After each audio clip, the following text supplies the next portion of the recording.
Palang umaga po sa ating lahat. Ngayong araw na ito, tayo po ay binigyang muli ng Panginoon ng pagkakataon upang patuloy nating makita kung gaano po kabuti ang ating Diyos sa ating buhay. At sa araw na ito, tayo po muli ay magbabasa ng salita ng Panginoon na siyang pwede nating panghawakan, pwede nating tuntungan upang tayo ay maging matagumpay sa laban ng ating mga buhay. Ang ating pumabasahin ay matatagpuan sa aklat ng Jeremiah 29 verse 13 na nagsasabing, "You will seek me and find me when you seek me with all your heart." Sabi ng Panginoon, kapag hinanap ninyo ako, ako'y inyong matatagpuan kung buong puso ninyo akong hahanapin. Salamat po sa salita ng Panginoon na kanyang ibinigay sa atin ngayong umaga. Ang salita po ng Diyos ngayong araw na ito ay nakatuon sa dalawang bagay. Una, sabi ng Panginoon, sincerity in seeking God. Yung pagkakaroon ng paghahanap ng taus-puso sa ating Diyos. Na ang salitang buong puso, ito po ay nangangahulugan ng pagpapahanap sa Diyos na hindi basta-basta o mababaw lamang. Kailangan ito ay tunay na debosyon, tunay na layunin at matinding pagnanasa upang makilala natin ang higit pa ang ating Diyos na sinasampalatayanan. Hindi ito tungkol sa simpleng paghingi ng mga bagay, kundi ito ay paghahanap ng isang relasyon sa Diyos na magbabago sa ating puso, isipan at sa ating buhay. So sabi ng Lord, hanapin natin siya ng taus-puso at atin siyang matatagpuan. At pangalawa, sabi diyan yung God's promise to be found. Yung binabanggit na yung pangako ng Diyos na pag hinanap natin siya, atin siyang matatagpuan.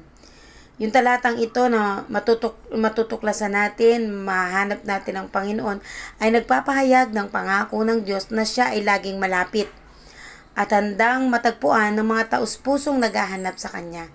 Hindi ito nangangahulugang nagtatago ang Diyos, kundi nais niyang maghanap tayo ng buong puso kapag naghahanap tayo ng tapat at may purong layunin. Pinangako niya na ipapaalam niya ang Kanyang sarili at magiging malapit siya sa atin. Sa kabuuan mga kapatid, itinuturo sa atin ang talatang ito na ang Diyos ay malapit sa mga taos-pusong naghahanap sa Kanya.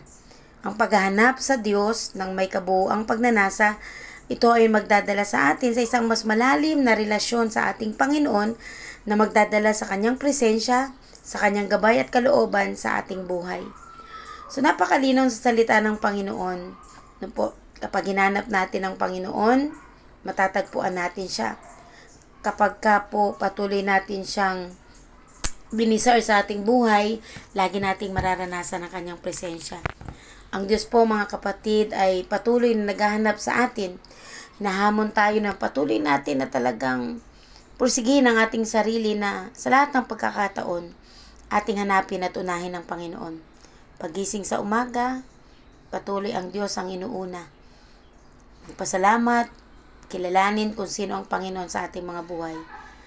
Ang Panginoon natin ay Diyos na makapangyarihan at kailanman Diyos na maasahan sa lahat ng pagkakataon. Hindi ka iniiwan, hindi ka pinababayaan. Kaya ganoon na lamang ang pangako ng Panginoon na kapag hinanap natin siya, siya ay ating masusumpungan.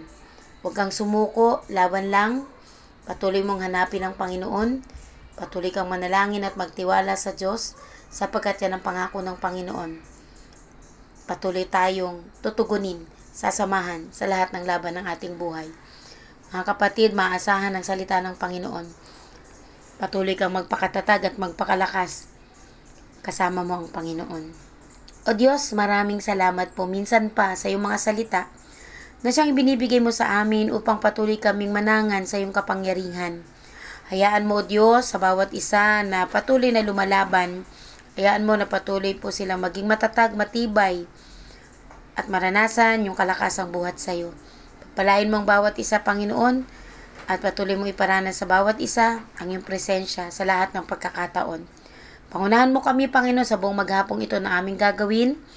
Papagtagumpayin mo po ang iyong mga lingkod at ikaw ang makita sa buhay namin. Sa iyo ang papuri, luwalhati at pagsamba aming Ama sa pangalan ni Jesus. Amen. Magandang umaga po. Pagpalain po kayo ng Panginoon.